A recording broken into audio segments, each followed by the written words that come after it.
fórum para divulgar y discutir sobre nuestros derechos. Un saludo, esto es Magazine Jurídico. Iniciaremos una pequeña sección sobre los primeros 3 capítulos del tomo Hallazgos y recomendaciones del informe final de la Comisión de la Verdad.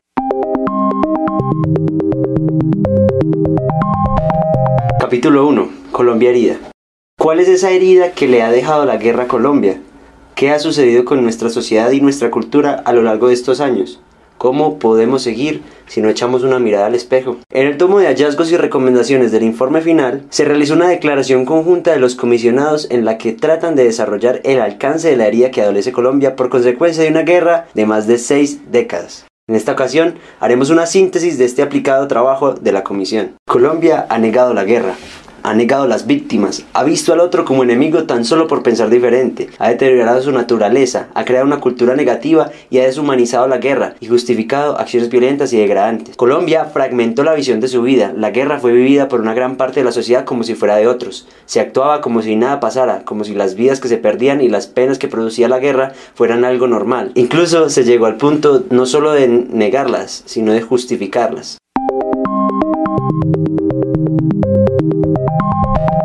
La visión ética de la violencia y crueldad de la guerra, como las torturas, desapariciones, masacres, secuestros y demás actos de violencia, estuvo ligada a intereses políticos y económicos.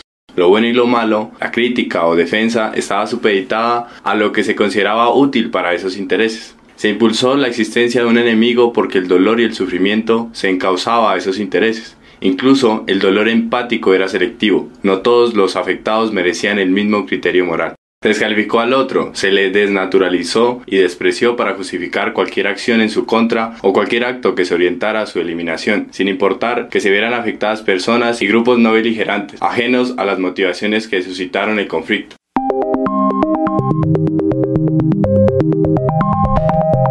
En el marco de un conflicto tan arraigado se evidencian impactos en el tejido social y la forma en la que nos entendemos. Se hace notar la polarización social incluso en nuestros círculos familiares, que genera altercados de todo tipo. También la falta de diálogo y de tolerancia a la oposición ideológica ha sido especialmente marcada. Se ha vinculado a la persona a bandos abstractos como el ellos y el nosotros por sus ideas. Debe reconocerse además que si bien ninguna familia extensa de Colombia se escapó de los sufrimientos y penas de la guerra, el impacto de esta no fue igual para toda la población, lo que junto a la repetición de la violencia y la falta de un acuerdo de paz próspero puede explicar en parte la indolencia y desinterés de algunos sectores de la sociedad frente a lo que estaba generando la guerra. La población campesina y la urbana empobrecida, los pueblos étnicos, las mujeres de sectores populares y los niños, niñas y jóvenes en áreas rurales o urbanas marginadas han sido las más afectadas en este conflicto.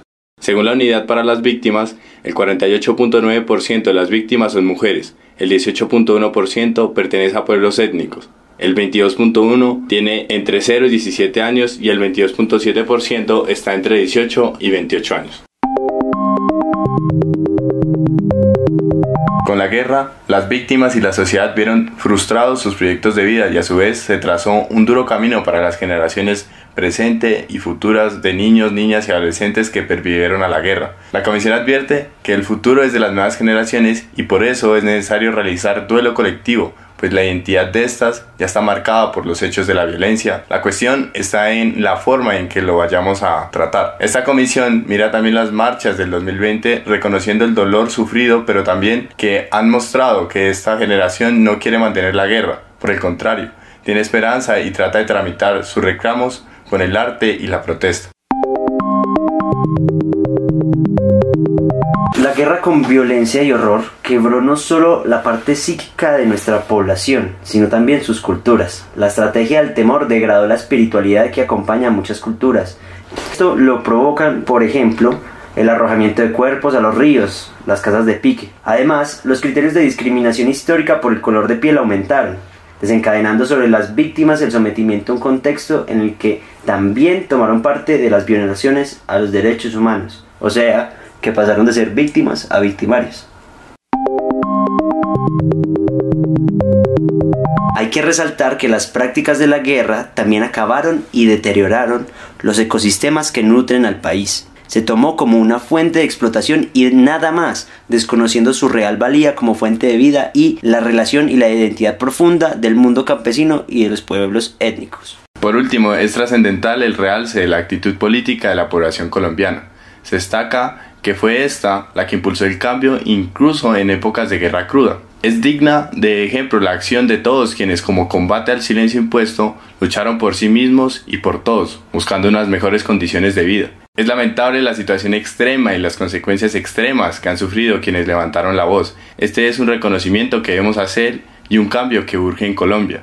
Los asesinatos, masacres, desapariciones, secuestros y demás actos violentos que han sufrido estas personas muestran el grado de degeneración que provocó la guerra. Los líderes sociales tan violentados en nuestro país jugaron y juegan un papel invaluable en el camino de paz por el que hoy caminamos. Después de este diagnóstico nos queda pensar en el camino que se tomará como país. Enlistemos algunas de las acciones que menciona la Comisión en este capítulo. Lo primero es que tenemos que reconocer que este es un proceso largo y que este no es el punto final. La actitud de escucha activa hacia las víctimas no es necesariamente para darles siempre la razón. Con un verdadero acto de escucha se les reconoce a ellas y a sus derechos. Una justicia no solo para ellas, sino con ellas. Debemos examinar nuestro pasado. Como advierte la Comisión, no es para enfrascarse, sino para traerlo al presente y construir un futuro a partir de él. Es cortar las décadas de violencia y construir lazos de confianza. El propio Estado, esto es, los fiscales, los legisladores, los jueces, el ejército y todo lo que éste representa deben autoexaminarse y responder con el reconocimiento de sus actos para poder seguir adelante. Tras estos horrores de la guerra, se debe reconstruir la relación ética entre la gente, reconstruir los acuerdos mínimos, respetar la vida, reconocer al otro, dar verdad. Estos son pilares para entrar en un diálogo democrático. Se propone una ética de la responsabilidad, una que no se apropie de sus actos, sino de las consecuencias sociales de los mismos. Superar la ideología de los bandos y con ello el fenómeno de la polarización política. Hay que romper el negacionismo y la justificación, puesto que de lo contrario perpetuaremos la violencia. Hay que llamar a las cosas por su nombre en pro de la verdad y la democracia. El proceso de paz no es fijo y depende de la acción de todos, su vigencia y su desarrollo. El llamado a la paz exige no solamente un desarme de fusiles, sino también un desarme del lenguaje y los gestos. La construcción de esta paz debe ser territorial o no será una paz en Colombia. Se requieren de regímenes políticos incluyentes. Como mínimo, los territorios deben asumir que es posible la coexistencia entre los mismos. El proyecto nos requiere a todos, requiere que dialoguemos y construyamos como consenso el respeto a los derechos humanos.